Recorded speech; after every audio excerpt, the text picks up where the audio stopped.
Buenas tardes, muchas gracias a todos por vuestra atención, primero de todo, y segundo lugar porque, como él muy bien ha dicho, incluso habiendo partido, ¿verdad? Pues estamos aquí. Y yo creo que además este tema es interesante, tanto para nosotros como para Madrid. Me alegro mucho de la lectura que has hecho sobre la presentación del libro por una razón, porque no vamos a hablar de eso. O sea, aunque tenemos aquí el libro, que el libro ya tiene casi un año, este libro pues ha sido presentado en muchos lugares de Madrid, universidades, ateneos, liceos, etcétera, etcétera. Sin embargo, gracias. Sin embargo, la presentación que voy a hacer hoy aquí es diferente. Normalmente las presentaciones las suelo adaptar al lugar donde estamos trabajando, pero hoy tenemos un pequeño feedback, un pequeño sonido de retorno. Si lo podríamos bajar, eso es. Estando hoy aquí, pues quiero, gracias, así mejor, quiero adaptarlo un poco a una visión diferente, a una visión que vamos a ir a lo que es el románico, a las interioridades del románico. Es decir, no vamos a hablar de arte, no vamos a hablar de que si los arcos son de una forma o son de otra, que si las puertas, que si la decoración es de una manera o de otra. Vamos a hablar de unas cosas diferentes. Vamos a tratar de ir a donde está la esencia del románico. En este sentido, pues es la novedad que yo quiero aportar.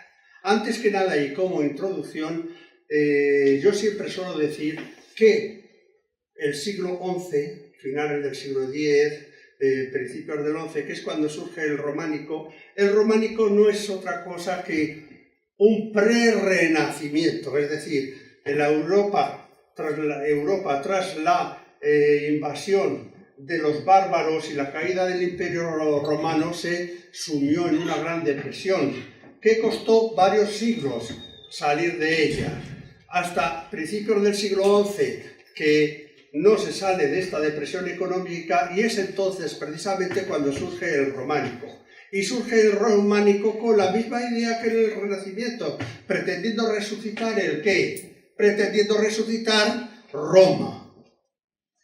¿Por qué? Entre otras cosas, es que pretendiendo resucitar lo mejor que ellos tenían, lo mejor que sabían que era lo romano.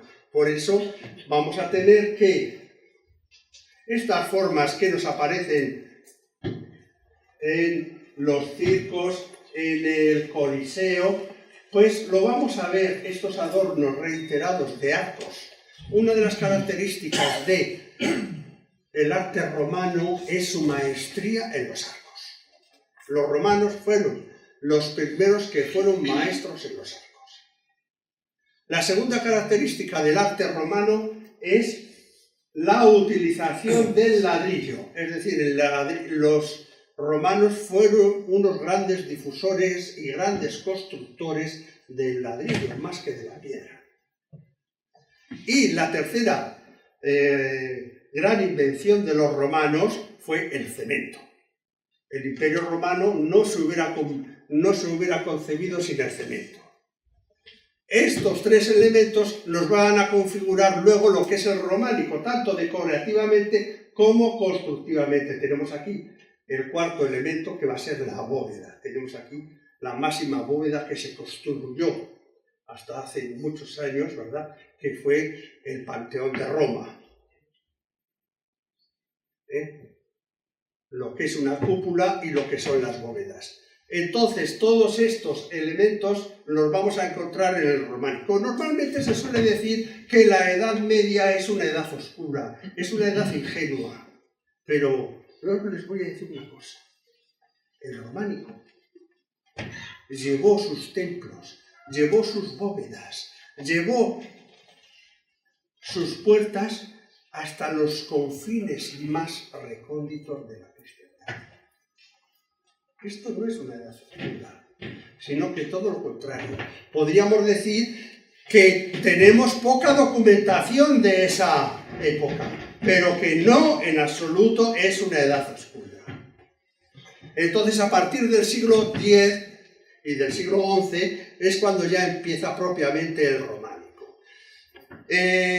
No me voy a extender sobre lo que es el románico, sino simplemente dar importancia, puesto que vamos a hablar un poquito del románico en Madrid, a lo que son los materiales. Es decir, el románico se utilizó todos los tipos de materiales. El principal, o el material más importante, que no el principal, que se utilizó en el románico es la piedra. El románico en piedra. El románico en piedra es el románico por excelencia, entre otras cosas porque va a permitir una solidez y va a permitir sobre todo lo que es la escultura monumental. La escultura monumental que se va a producir en las puertas, en las ventanas, en los capiteles, en los cales. Aquí tenemos algunos ejemplos: el monasterio de la Cabrera en Madrid, tenemos en la iglesia de San Juan Bautista en Talamanca, tenemos el monasterio de Pelayos de la Presa. He puesto aquí 4, por poner algunos, un cementerio, una iglesia cementerio en Collado Mediano, correspondientes a diferentes épocas y diferentes estilos. Pero no es solamente el románico en piedra, porque estamos acostumbrados a que normalmente los libros de románico hacen referencia al románico en piedra, sino que si vamos, por ejemplo, a Roma, ¿qué románico vemos en Roma? ¿Cuándo han estado ustedes en Roma? O cuando vayan. El románico en ladrillo. El románico en ladrillo es importante. Tenemos algunos ejemplos aquí, por ejemplo, la torre de la iglesia de San Nicolás en Madrid, la iglesia de Camarma, Aldea del Fresno, Pradera del Rincón, lo que es el pórtico norte.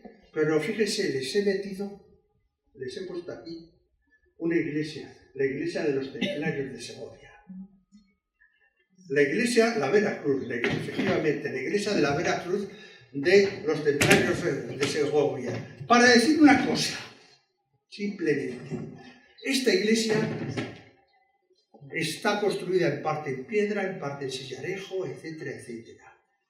Y es seguramente una de las obras cumbres del románico mundial.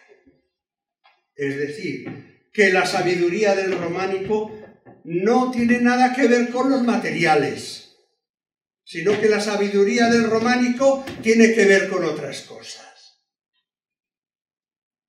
Es decir, que no tenemos que despreciar al románico por los materiales en que esté construido.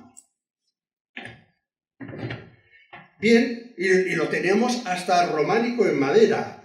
Por ejemplo, en Noruega tenemos una iglesia en Oslo, en un museo de Oslo, procedente de uno de los fiordos, pero en un estricto románico. Aquí, en una población que se llama Vaga, pues esta iglesia, que la tenían catalogada como del siglo XVIII, sin embargo, pues tiene piezas reaprovechadas románicas típicas sobre madera.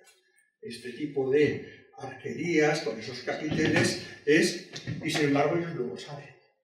¿Por qué no lo saben? Porque a ellos les interesa sobre todo resaltar lo vikingo. Cuando no tienen una cosa vikinga, pues hasta te las ponen aquí en este tipo de terminaciones. Sin embargo, tenemos el románico que se plasmó sobre todo tipo de materiales. En Madrid, el románico que tenemos en Madrid, pues va a ser un románico de cantería y de albañilería. ¿De acuerdo?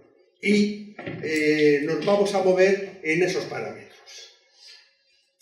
Bien, lo más importante del románico que vamos a ver es lo que es la arquitectura. Y les muestro esto solamente para aquellas personas pues, que no conozcan un poco la terminología. El románico, como todas las artes, pues va dirigida sobre todo, aunque no solamente, a los templos. Entonces, en un templo, pues tenemos lo que es la nave, lo que es el presbiterio, con un anteábside, un ábside, lo que es el campanario. Esto es lo que es el alzado. Y sin embargo, y tenemos aquí la planta, la representación de la planta. Esto es lo que es la iglesia ¿cómo se llama esta iglesia? De San Mamés, cerca de Buitrago. Que tiene una espadaña, pero ve que la espadaña está alineada con lo que es el arco triunfal y en la parte sur. Y esto es una reconstrucción de la iglesia de Alpedrete en su época románica. Entonces, tenemos lo que es la puerta meridional, la puerta, si existe, occidental, etc. Una de las características del románico que yo les quiero presentar, normalmente tanto de los templos pequeños como de los templos grandes, es, y que no aparece en el prerrománico normalmente, es esto: 2 puertas y 3 luces. Normalmente ya es en el románico cuando ya se configura esta filosofía en el templo de introducir 3 luces. 3 luces que van a ser normalmente la luz procedente de oriente, procedente del mediodía y procedente de occidente. Y con 2 puertas normalmente orientadas, una al sur y otra a occidente. Esto de las puertas puede variar, y varía normalmente con la orografía del terreno donde está construida, porque tenemos, por ejemplo, en algunos sitios o en bastantes sitios que la puerta está al norte. ¿Por qué cambian la puerta del sur al norte? Normalmente cuando el templo está ubicado en la ladera, en la vertiente norte de una ladera, pues es difícil consolidar una puerta al sur, entonces pues lo ponen al norte. Tenemos aquí algunos ejemplos en Madrid, como Valtierra, Pradena del Rincón, Arroyomolinos y la iglesia de San Juan en Madrid. La iglesia de San Juan en Madrid estaba sobre la laderita que cae hacia el Palacio Real de Saboya. Es decir, en la vertiente norte de la iglesia de San Juan en Madrid. No sé si conocen dónde estaba, está justo detrás de la iglesia de San Nicolás y se destruyó totalmente. Entonces se ha dibujado en la plaza, se ha dibujado lo que es la planta, producto de las excavaciones que se han hecho. ¿De acuerdo? Entonces ya va a consolidar estas 3 luces.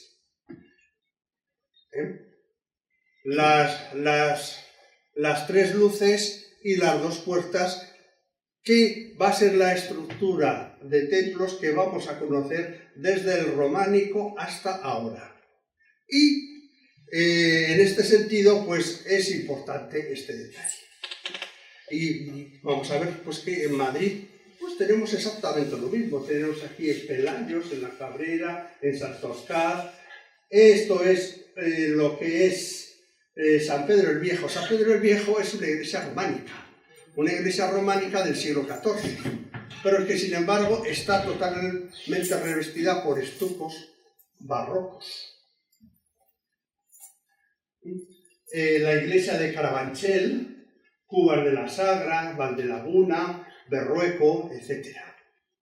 Todas tienen la misma estructura. Es decir, la estructura típica de un templo ya en el románico se va a configurar de esta forma, con 3 luces y con 2 puertas. Antes de entrar en materia propiamente, me voy a permitir la licencia de mostrarles un monasterio de Guadalajara, de aquí al lado, para insistir en algunas de las características del templo. Yo he estado muchas veces en ese monasterio. La última vez que estuve se trata del monasterio de Monsalud, que está en Sacedón. que está en Córcoles, Sacedón. Entonces, este verano pues estuve ahí, como he estado otras veces, simplemente para mostrárselo a unos amigos que nos estaban visitando. Y entonces los que estaban ahí para mostrar, pues se enteraron pues, de que un profesor pues estaba visitando. Y entonces, pues lógicamente, pues se esmeraron en enseñar las cosas. Y nos enseñaron, por ejemplo, la que es conocida, que el ábside amplifica los sonidos. Si van ustedes ahí y se sitúan en el ábside, en este punto de aquí, en el punto central del ábside, verán que el sonido se amplifica. Es decir, una de las características del románico y del arte medieval es la utilización de los ábsides. ¿Por qué utilizaban los ábsides? ¿Es un elemento religioso? No. Es un recurso sonoro. ¿De acuerdo? Vean también que, por ejemplo, en las mirá de las mezquitas se utilizaban lo mismo. El ábside es una estructura, un recurso sonoro que procede de las basílicas romanas y que precisamente por no tener amplificadores de sonido encontraron un buen recurso sonoro en los ábsides, que son amplificadores de sonido, y vamos a ver cómo los utilizan. También me estuvieron mostrando pues, diversas marcas de cantería, diversas marcas, que si las flechas, que si los arcos, etcétera, etcétera. Pero me dijeron, pues mire usted, profesor, tenemos sin embargo una piedra que tiene unas marcas extrañas.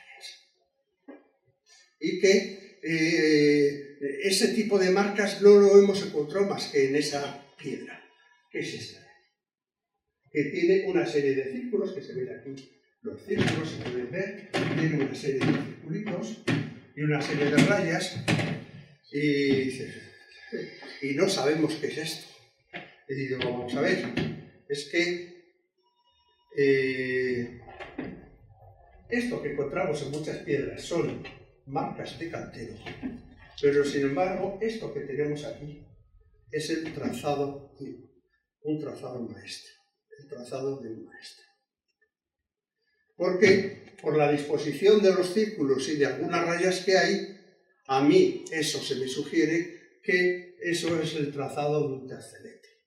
Un tercelete es una bóveda gótica que en cada una de las esquinas inciden 3 nervios, por eso se llama tercelete, y que se usó profusamente a partir del siglo XIII. Entonces, esto es como la fotografía que yo hice, esta es la fotografía contrastada con estos 4 círculos, y esta zona de aquí que está picada, pues por simetría puse este otro círculo. Las rayas que aparecen y que se distinguen y que se ven perfectamente son las que aparecen ahí. Y si completamos el dibujo, pues sería un trazado maestro, ¿verdad? Un trazado que es una bóveda de tercelete. Y, sin embargo, pues normalmente podemos encontrar en los monasterios, podemos encontrar en los edificios, pues muchos trazados, incluso hasta marcas de obras que no se han hecho. Eso lo digo pues para cuando ustedes, por ejemplo, visiten alguna cosa, pues sepan identificarlos y sepan pues cómo tratarlos y cómo verlos. Tenemos, por ejemplo, aquí esto corresponde a un arco que está trazado pero que no se llegó a hacer. Y sin embargo, aquí ven cómo hemos buscado lo que es el centro del arco y el trazado del arco. Es decir, en las cosas que tenemos escritas, ¿verdad? Vemos que se utilizan diferentes recursos, los recursos sonoros, vemos que tenemos diversos trazados, trazados de canteros, trazados de maestros y diferentes dibujos. Bien, pero mi interés aquí no va a ser mostrarles el románico en Madrid utilizando los elementos artísticos. No vamos a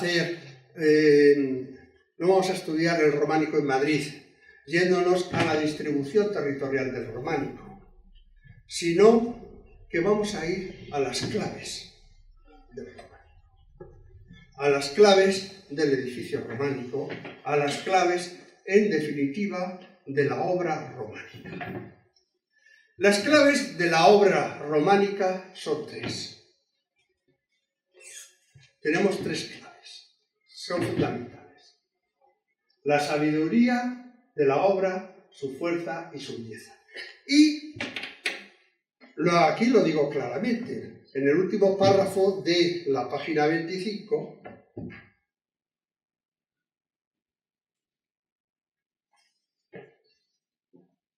digo, la sabiduría de la creación de la obra, o si se quiere, el concepto del edificio románico supo adaptarse a las necesidades diferentes, generando modelos sabiamente acabados en iglesias, palacios, castillos, fuentes, etc.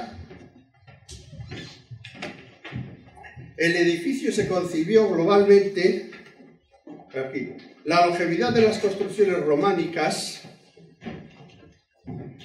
habla por sí sola de lo acertado de los criterios del cálculo que utilizaron aquellos maestros que crearon una estructura con fuerza suficiente para ser estables y permanentes, y el edificio se concibió globalmente en todas sus dimensiones, cuidando la armonía, la belleza del conjunto en los programas decorativos románicos. Es decir, esas van a ser las claves de lo que es la obra románica. La sabiduría va a ir normalmente ligada a la obra del maestro, a la obra del que concibe el edificio, del que concibe esa realización. Aquí les he puesto un maestro, la efigie de un maestro, en una clave del presbiterio de Talamanca del Jarama. Bien, vamos a ver en qué consiste. La labor del maestro, el maestro siempre ha existido, ¿verdad? Que es el que concibe, el que planifica, va a estar siempre en la planificación. El románico en Madrid viene de la mano de los cistercienses. El cister, desde mi punto de vista, funcionaba de una forma que yo creo que era bastante inteligente. Si lo asimilamos a las estructuras actuales, diríamos que tendría como una oficina central y de ella pues partían lo que son los planos, partían lo que son las directrices de la obra, aparte de que ya en la propia regla pues daba los criterios del diseño. Pero en la obra del Cister vamos a ver que tiene mucho más, que aparte de estar centralizada y no tener desviaciones grandes, es sabia. Aquí les muestro, por ejemplo, lo que es el monasterio de Santa María la Real de Valdeiglesias, o si quieren el monasterio de Pelayos de la Presa. La construcción, la reproducción que tengo aquí es la que hizo un arquitecto propietario de este monasterio, don Benito, que ya falleció. Y el plano es este. Esta construcción pertenece a una de las tipologías típicas cistercienses. Es decir, una nave tiene luego un cuerpo desarrollado para 3 ábsides. Aquí Este monasterio se hizo en el año 1172, es cuando ya se empezó, es decir, ya cayendo el siglo XII, pero en el siglo XIII hubo un incendio y como consecuencia del incendio se renovó la cabecera, haciendo una cabecera lo que es más grande. Pero, sin embargo, les voy a decir una cosa. Y yo luego también en el siglo XV, pues ya lo cubrieron con unas cubiertas góticas. Pero una cubierta bastante torpe, porque los nervios de la cubierta y lo que son los contrafuertes pues tapaban las ventanas. Y, pues caray, pues en vez de haber hecho aquí 5 tramos, yo con 3 tramos, pues hubiera quedado bien, pero sin embargo, ve que muchas de las ventanas están obstaculizadas, tapadas por los contrafuertes. Este plano de esta obra no es independiente de las del Cister, sino que está vinculada con muchas de ellas. Yo muestro, por ejemplo, el monasterio de Boscodún, en Francia, que se ha escrito mucho sobre este monasterio, sobre sus características, etcétera, etcétera. El monasterio de Valbona de las Monjas, en Gerona. Valbona es lo que iban buscando los cistercienses, ¿no? El Valle Bueno, y les gustaba habitar los valles fértiles. Y ven que dimensionalmente he variado lo que son las escalas, simplemente. Es decir, se mantiene lo que son las proporciones, para que se vea que corresponde exactamente al mismo concepto, pero variando solamente lo que son las dimensiones. Pero el concepto del monasterio es exactamente el mismo. En este caso, tenemos que la ampliación que se hizo en el siglo XIII fue bastante distorsionante, se hizo en obra de sillería, en contra de la mampostería encintada de la obra primitiva. Se diferencia perfectamente una fase de la obra de la construcción. Pero al hacerse tan grande la cabecera, pues ya distorsionó totalmente lo que son las proporciones y lo que es el concepto del monasterio, el concepto de la iglesia. Ahora se están haciendo excavaciones y veremos a ver si, tal como yo supongo, la primitiva iglesia se inscribió en un cuadrado largo, en un cuadrado doble, que es una planta típica de un templo, el cuadrado largo. Y este cuadrado largo, que represento aquí y aquí, vemos que asigna lugares armónicos a lo que es el inicio y el final del transepto. Es decir, esto era muy típico en la arquitectura cisterciense, o sea que no estamos descubriendo nada nuestro. Y como les muestro aquí, pues tenemos 2 partes claramente diferenciadas en la obra. Aunque normalmente se suele fijar la gente más en la obra del siglo XIII, pero desde mi punto de vista es más importante la obra primitiva, la obra del siglo XII. Vamos a hablar ahora del monasterio de la Cabrera, del monasterio de San Antonio de la Cabrera. El monasterio de San Antonio en la Cabrera es un monasterio que, aunque tiene de pequeñas dimensiones, sin embargo es grandioso. Es un monasterio que tiene una cabecera de 5 ábsides, luego un transepto y un cuerpo de 3 naves. Es decir, 5 ábsides, una gran nave transepto y luego un cuerpo bastante corto de 3 naves. Este plano que tienen aquí es mío, de acuerdo con las dimensiones que yo hice, y esta sería la cabecera vista del exterior. Esto sería la vista norte, lo que tenemos aquí, que fue donde estaba el claustro, pero que sin embargo posteriores propietarios, después de la desamortización de Mendizábal, las que hicieron eso, piscinas, etcétera, etcétera. Total que del claustro no queda nada. Y esto sería lo que es la fachada occidental.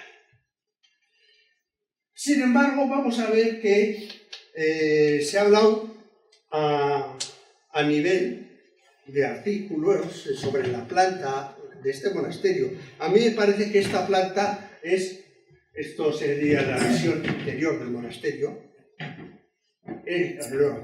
Esta corresponde a una vista hacia el este y esto es una vista hacia el oeste. Es decir, esto es una vista hacia la parte superior, una vista hacia la cabecera, y la parte inferior es una vista hacia el poniente. Sin embargo, a mí me parece que esta planta es una planta cisterciense y además es una planta cisterciense de libro. A mí me pareció en principio que tuviera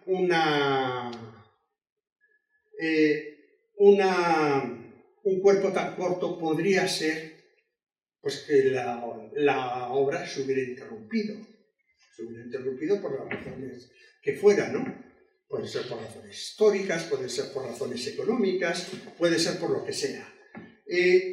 Dices, bueno, si en vez de tener 3 tramos tuviera 5, ¿qué es lo que pasaría? Lo he comparado, por ejemplo, con 3 monasterios provenzales, con 3 monasterios cistercienses provenzales.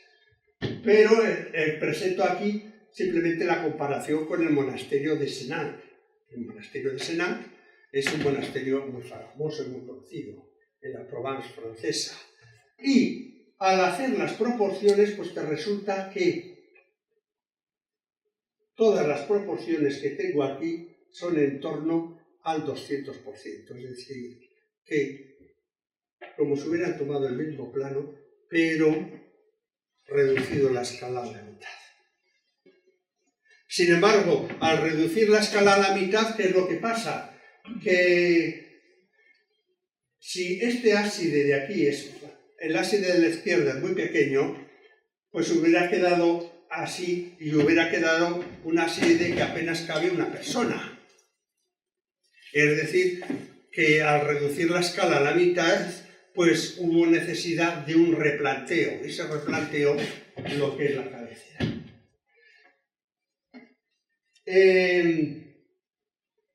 En este sentido, la concordancia que tenemos, pues es que es total. O sea, lo mires por donde lo mires, las proporciones son las mismas. Simplemente con el replanteo que tenemos. Es decir, es una planta cisterciense y es también otro de los tipos de plantas cistercienses. Les voy a decir una cosa, fíjense. Si este monasterio, en vez de estar en la Cabrera en Madrid, estuviera en el Camino de Santiago, sería parada obligatoria para todos los turistas. Sin embargo, estando en Madrid, poca gente. Y es una maravilla.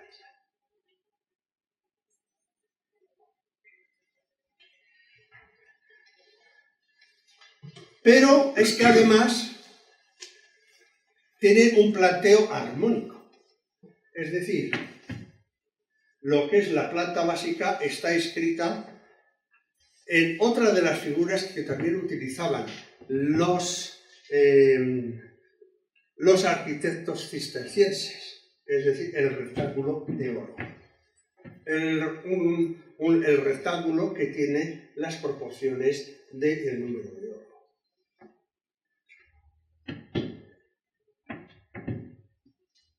Y el trazado de lo que son los ábsides y lo que son las naves, pues también corresponde a divisiones armónicas.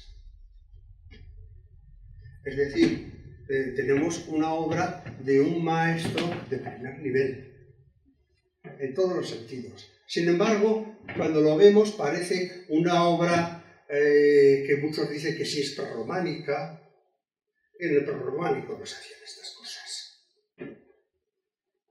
No quiero decir ya por las relaciones armónicas, sino por lo que es la distribución. En el prerrománico no se hacían estas cosas. Es una obra del románico pleno, pero que fue trazada por unos maestros de primer nivel y seguramente realizada por los propios monjes o monjas, porque es algo que no sabemos. El gran misterio que tiene este monasterio, ¿saben para mí cuál es? Y es algo que es insólito en un monasterio, y es que no tiene documentación hasta el siglo XIV. Hasta el siglo XIV no tenemos absolutamente ninguna documentación. Y eso es insólito porque es que los monjes lo anotaban todo. O sea que presuntamente hubo una eliminación, una destrucción deliberada de la documentación. E incluso en el siglo XIV, cuando entraron los monjes de San Antonio ahí, no hacen referencia para nada, es decir, que ya debía llevar algún tiempo deshabitado o despoblado el monasterio.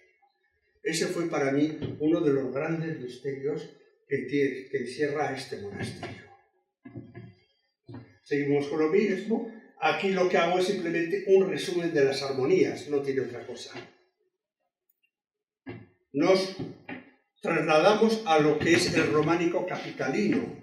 Ustedes saben que cuando Madrid fue conquistada, la mezquita Aljama se destruyó y se edificó en su solar la iglesia de Santa María de la Almudena. Lo que les presento aquí es la reconstrucción que hizo José Manuel Castellanos Oñate, partiendo de los datos de las excavaciones y de las pocas piezas que tenemos. Sabemos que era una construcción, era una iglesia de 3 naves con cabecera triple, el ábside central semicircular y los 2 laterales rectangulares. Más o menos esta es tal como lo ve este hombre, la iglesia de Santa María de la Almudena. Esta iglesia, la iglesia románica de la Almudena, no fue destruida en el siglo XIX, cuando se trazó la calle Bailén, cuando las revoluciones, que era más importante trazar una calle que el mantener un templo, que por eso se vino abajo la Almudena, sino que ya durante el barroco, durante otros periodos se fue renovando y se fue transformando. Sin embargo, el templo está escrito también en un rectángulo áureo. Esto según el plano que ha dado este arquitecto.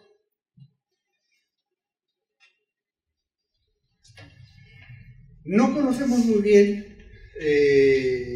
cómo funcionaba esta iglesia, si tenía relaciones con monjes o no durante ese periodo, pero les puedo decir que sobre el románico capitalino en Madrid, o sea, al decir románico capitalino, quiero decir el románico en Madrid, en el próximo número del mes de noviembre de la revista Madrid Histórico aparece un artículo bastante extenso mío que hace no solamente referencia a los edificios románicos que hubo en Madrid y que poco a poco o se fueron transformando o se fueron destruyendo o simplemente se ocultaron con estucos, que algún día llegará en que se descubran también, porque ya se han hecho catas y sabemos lo que hay. Entonces vemos que en Madrid pues han trabajado una escuela de maestros importantes.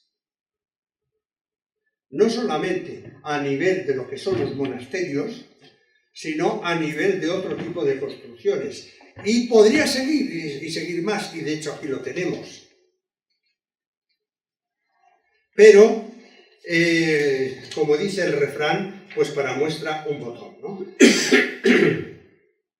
El segundo de los pilares sobre los que se asienta la obra es la fuerza. Y al decir la fuerza, ¿qué creen ustedes que queremos especificar? ¿Qué les parece que queremos especificar? ¿Qué piensan ustedes que podemos especificar al decir la fuerza de una obra? Algo que sea sólido.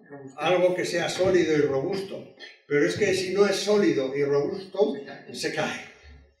O sea que una obra de por sí tiene que ser sólida y robusta.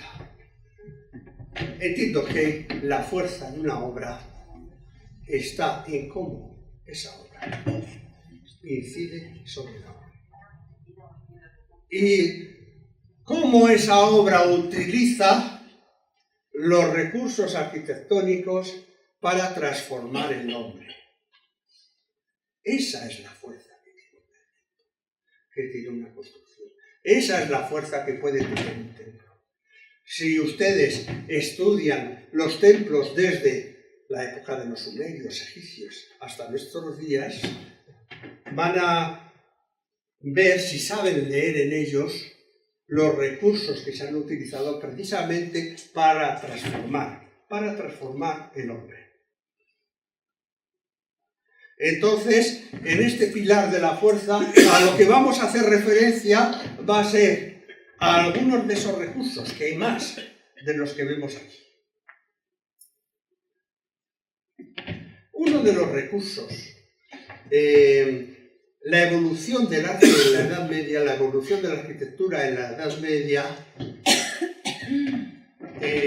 está siempre sujeta a una obsesión, que es el cubrir los templos con bóvedas. ¿Para qué? Para tener mejor sonoridad, para tener mejor sonido, y utilizar el sonido precisamente para influir en el feligrés, para influir en el hombre. ¿De acuerdo? Entonces vamos a ver algunas de los temas estos referidos a lo que es la utilización del sonido, que hay muchas más cosas sobre el sonido, pero vamos a ver algunas de estas cosas. Si nos vamos al monasterio de la Cabrera, tenemos aquí lo que yo llamo una polifonía pitagórica. Es decir, hemos dicho, yo siempre les suelo decir a mis alumnos que los ábsides son como si fueran trompetas o como si fueran las trompetas de un órgano, que dependiendo de la configuración geométrica, pues van a ser resonantes a una frecuencia u otra. En este caso, estuve haciendo yo un estudio de lo que es el sonido, con emisores de sonido, etcétera, grabaciones, de lo que es el sonido en este monasterio. Y llegué a la conclusión de que todos estos ábsides, todos ellos fueron concebidos de una forma, para ser armónicos. Y para ser armónicos con las armonías pitagóricas. Entonces, el resumen sería que el ábside central es armónico con el tono do, los ábsides laterales son con el tono fa, este es con el tono la, y el último es también con el tono fa, pero en una octava superior. Fíjese que a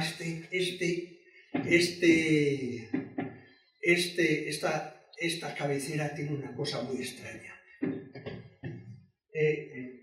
La cascada de mayor ábside a menor ábside conforme nos vamos acercando del centro, es como bastante típica. Pero, sin embargo, aquí tenemos un ábside excesivamente pequeño. Muy pequeño. Ya vamos a ver el porqué. Entonces, ¿qué es lo que pasa? Que este templo tiene una armonía preciosa.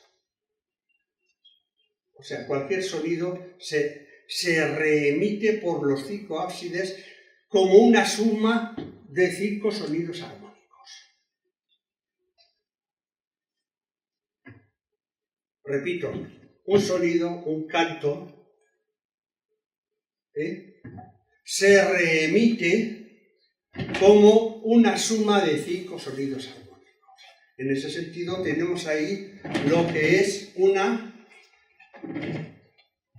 sala con una armonía pitagórica muy bonita. Y yo le insistí mucho al prior del monasterio para que explotara eso. Y muchos sábados se montan conciertos, canto gregoriano, etcétera, etcétera, y es una maravilla. Es realmente una maravilla. Ahí no hace falta ni micrófonos, ni hace falta nada de nada. Todo se oye perfectamente. Luego vemos que el sonido, ¿verdad?, es uno de los recursos, pero esta obra no es resultado de la casualidad. Esta obra es resultado de la sabiduría, es resultado de la planificación.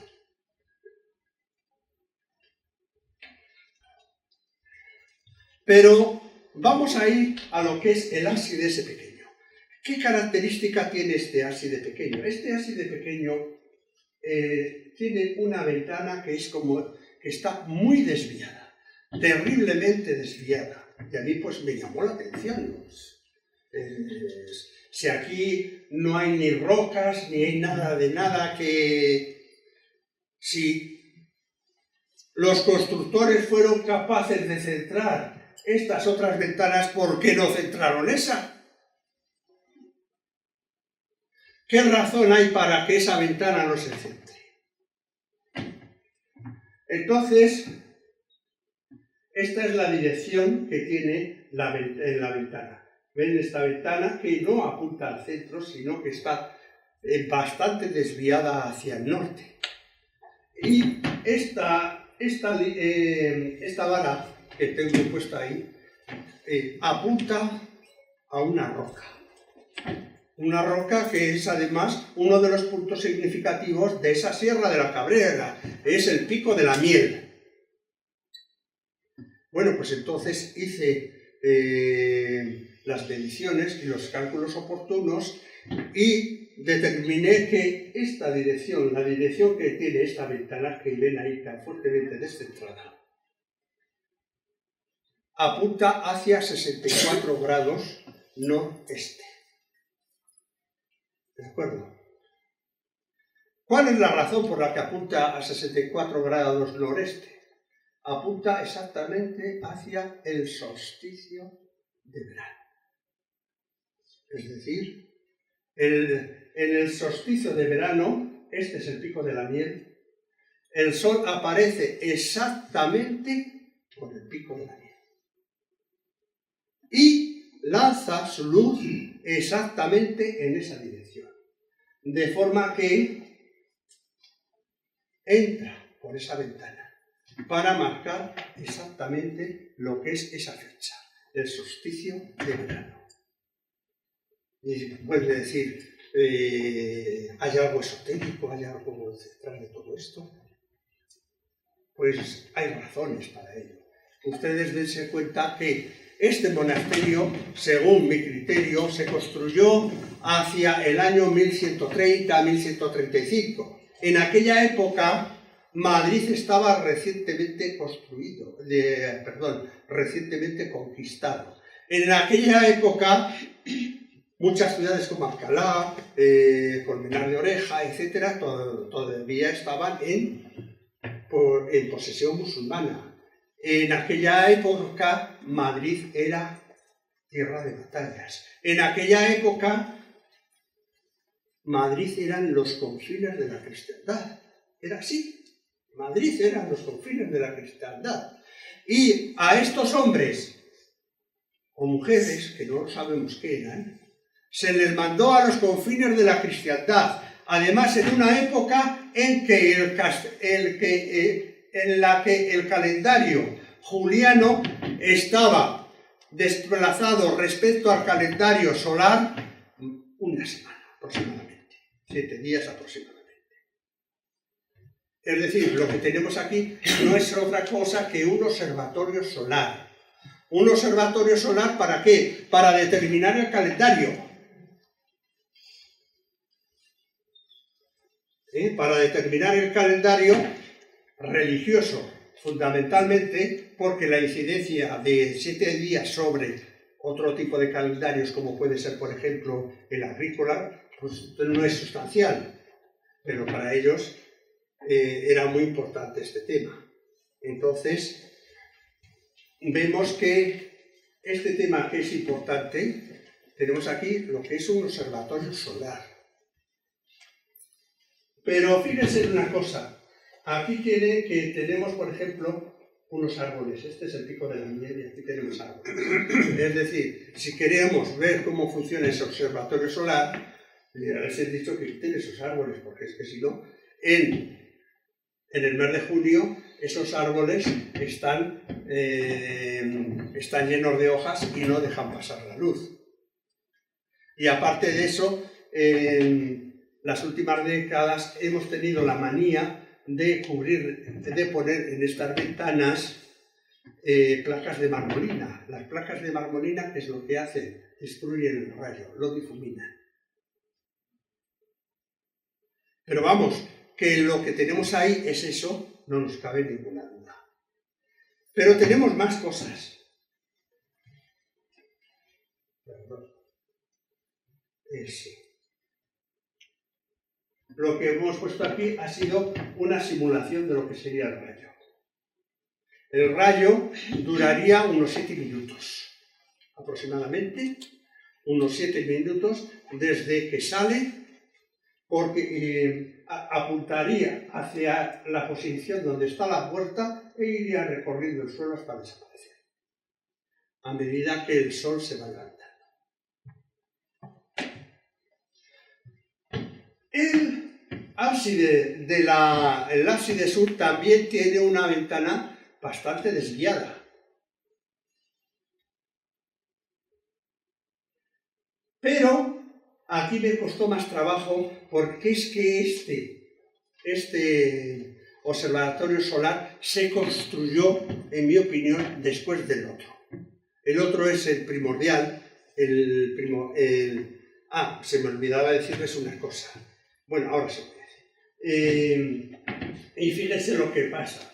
Esto es la aparición en el solsticio de invierno, el día 21 de diciembre, que hace muy frío. Y esta es la dirección, y ven lo que pasa. Tenemos también sombras de árboles que lo inhabilitan, ¿no? Y aquí lo que está marcando esta otra ventana tiene esta desviación precisamente para marcar el solsticio de invierno. A mí me parece que con tener uno de los solsticios ya es suficiente, o sea que este es superfluo y que este lo hicieron después reorientando una de las ventanas, precisamente, e ignoro cuál sería la razón. Pero que está directamente alineado a unos 122 grados. Sureste. Es decir, aquí tenemos lo que es el solsticio de verano, que vierte la luz exactamente en el centro. Decimos, ¿por qué este ábside es tan pequeño? Tiene la dimensión máxima para que la luz del solsticio vaya a la nave central. Si fuera un poquito más grande, la luz ya no iría a la nave central.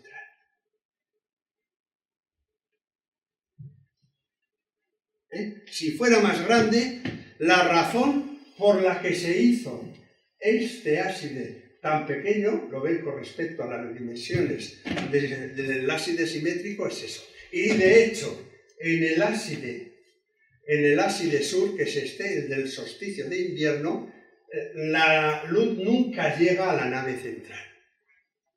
Nunca. En el solsticio se proyecta exactamente en ese ángulo. Esto lo tiene también aquí perfectamente descrito, perfectamente como otras muchas cosas. Luego vemos que en Madrid, cuando yo hablo con mucha gente y me dicen 10 minutos, sí. Cuando hablamos, pues le dicen, románico en Madrid, pues tenemos muchas cosas muy interesantes. Tenemos muchas cosas muy interesantes. Vamos a pasar otra utilización, por ejemplo. Yo descubrí hace 3-4 años una conjunción solar en la iglesia de los Templarios de Segovia, que se produce no en fechas solares, sino en fechas religiosas. En fechas religiosas que eran importantes para ellos.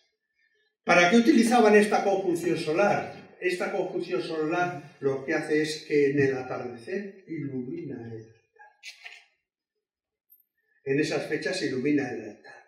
Es decir, cuando el sol va cayendo, toda la iglesia se queda a oscuras y de pronto se ilumina el altar y desde el altar se ilumina todo el presbiterio y todo el oriente. Pues esto era la utilización que se hace de los recursos luminosos para el simbolismo de algún tipo de ceremonias. Es decir, lo que está simbolizando esto no es más que el paso, ¿verdad?, de la luz solar, la luz del mundo, a la luz divina, que es la luz que nace del altar, que es la luz que nace del oriente.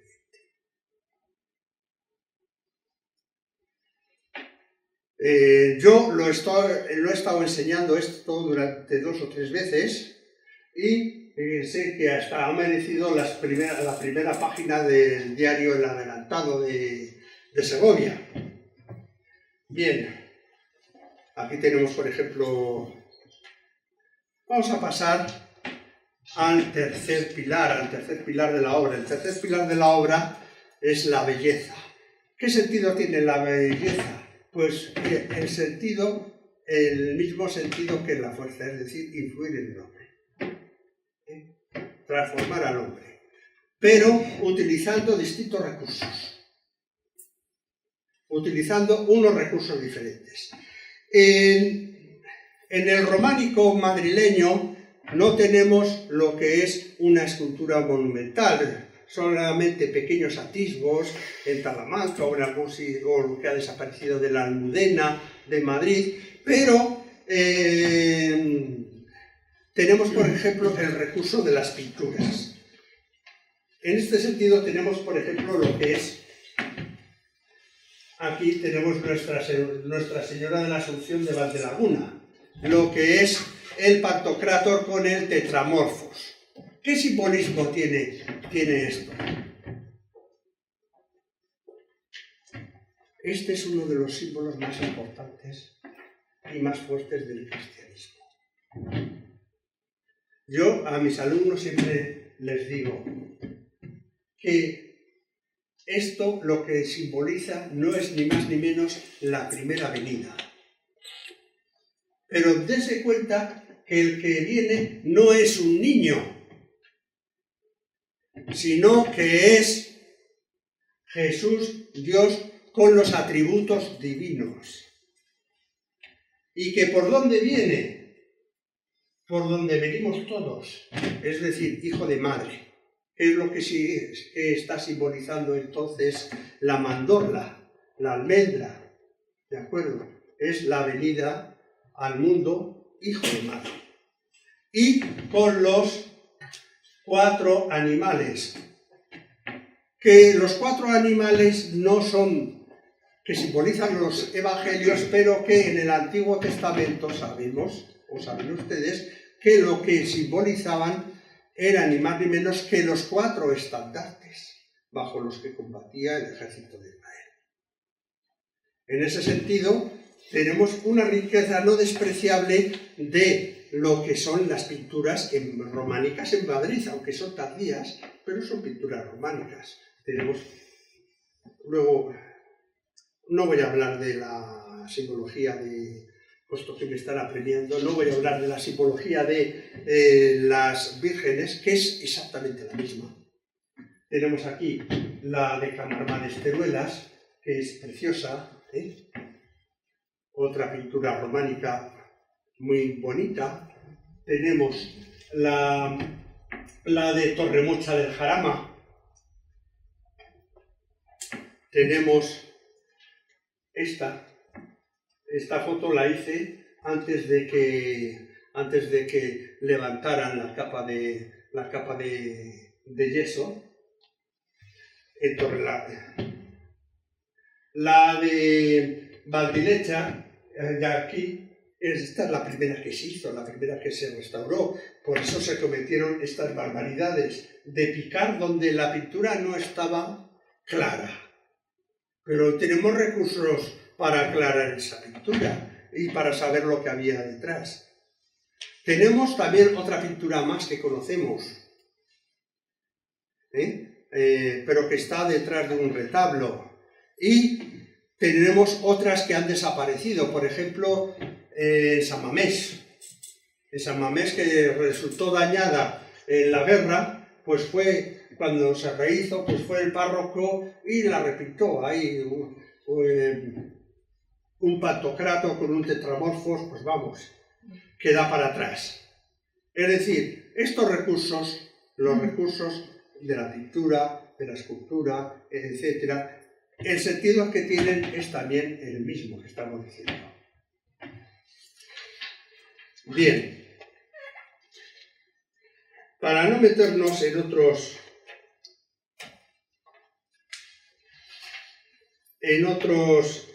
temas, tenemos aquí, por ejemplo, el ábside de Camarma de Esteruelas. Este ábside también es un ábside bello porque está concebido bellamente, tiene proporciones armónicas. Además, también lo comento aquí, o sea, también, si contamos, por ejemplo, los arcos que hay en el ábside, son 33 en la edad de Cristo. Es decir, que también vamos a encontrar, lo menciono también aquí, muchos elementos simbólicos importantes, no solamente estéticos, sino simbólicos. Bien, comentaba que en el número de Madrid histórico del mes de noviembre publicamos un trabajo que todo está también aquí, o sea, está también aquí, no, ahí no está todo, ahí no está todo, sobre el románico capitalino, pero que ahí también describo el retablo de la iglesia de Carabanchel, de Santa María la Antigua de Carabanchel, un retablo ya barroco, con pinturas de Ricci, de su escuela, etcétera, etcétera, pero que tienen una sabiduría impresionante. Bien, pues con esto lo voy a cerrar aquí. Y una vez más, muchas gracias a todos. Y si tienen alguna pregunta que hacer, con mucho gusto trataré de responder.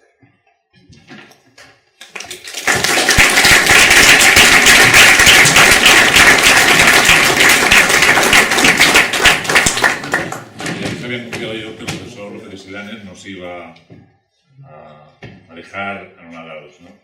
Yo creo que es el momento de si ustedes quieren hacer alguna pregunta a un profesor, después de haber dado una conferencia, desde luego lo que le pido al cuerpo que le hagan preguntas, porque si no, que se siente uno defraudado. Porque, en fin, los profes somos así de raritos. O sea que anímese, por favor. Una pregunta. Sí, por favor. Me llama la atención que en el monasterio de la Cabrera el maestro constructor quisiera proyectar la luz del solsticio de invierno, cuando realmente no lo tenía complicado, simplemente tenía que desplazar un poco el pilar de la parte sur. No, es que tenía que transformar totalmente la estructura de la iglesia.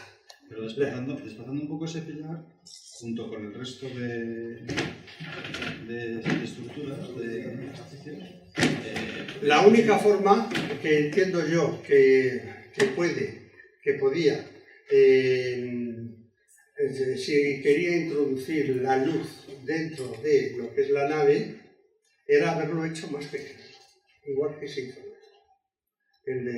O sea, no tiene... Porque las direcciones es que te las marca el sol. Entonces, vamos a ver si... Vamos a ver si tenemos aquí. Me parece que es aquí. Si tenemos esto. Si este es un poquito más grande, entonces hacemos una recta paralela que en definitiva, que es la dirección que te da el sol, y ya no te llega, ya no te va a llegar a lo que es ahí. Y aquí pues pasa lo mismo, o sea, no hay otra posibilidad. No hay otra posibilidad. ¿Hubiese retrasado un poco el pilar? Hombre, si lo pone... No retrasa el pilar, si lo que quiere usted hacer es ponerte la ventana aquí, pues entonces sí. También. De acuerdo, pero ya ahí rompería totalmente el esquema. Profesor, ¿usted cree que todas las construcciones que nos ha estado marcando en la lección de esta tarde tienen la misma orientación? La orientación canónica, sí.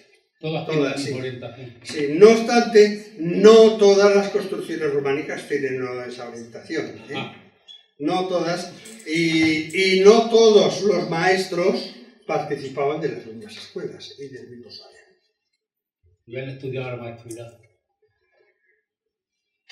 No tiene que ver con Madrid porque yo voy a hablar de Soria y de Ciudad Real. Entonces yo conozco tanto un lugar como otro. La ermita que está en el Cañón del Río Lobos es una ermita templaria. Sí. Tengo entendido que también tiene esta orientación solar del solsticio de verano, ¿puede ser? No, tiene una orientación diferente. Estas están alineadas este-oeste, esa está girada. Esa tiene un giro bastante. De todas las formas, los estudios que se han hecho a mí sobre esto no me resultan ninguno de ellos serios, los que yo he visto y creo que conozco la mayoría. No me resultan ninguno de ellos serios porque a mí me parece que no tienen ni conocimientos de astronomía sólidos como para esto, ni que han hecho mediciones. Ni que han hecho mediciones. La ermita de San Bartolo, que es como... de San Bartolo, pues efectivamente era una construcción que fue pensada para lo que estamos aquí diciendo, precisamente para influir, para transformar al hombre. Y ahí utilizó una serie de recursos que yo no creo que ninguno de esos recursos lo hemos citado aquí, porque aparte de los recursos que tenemos aquí, también hay otros más. Y por último, que lo conozco, pero no estoy segura de que tenga también alguna orientación, sea cual fuere, en el castillo de Calatrava hay dentro del castillo una iglesia románica que creo que es una peculiaridad. Sí, tardo románica, sí. Pero que además es una cosa que es poco frecuente, las fortalezas que haya dentro de una capilla o una iglesia de este tipo. ¿Ahí también existe...? No lo sé, he estado ahí, pero no he estudiado el tema.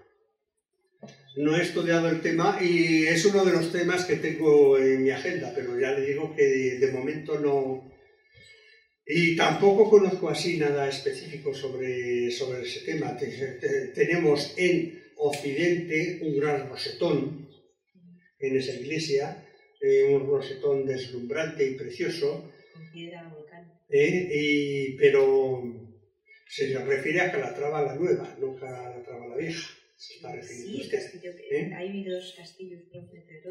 Sí, sí, y Calatrava la Vieja no queda más que los cimientos, pero sin embargo Calatrava la Nueva, pues tenemos la iglesia, ¿verdad? Tenemos el castillo, las ruinas, etc.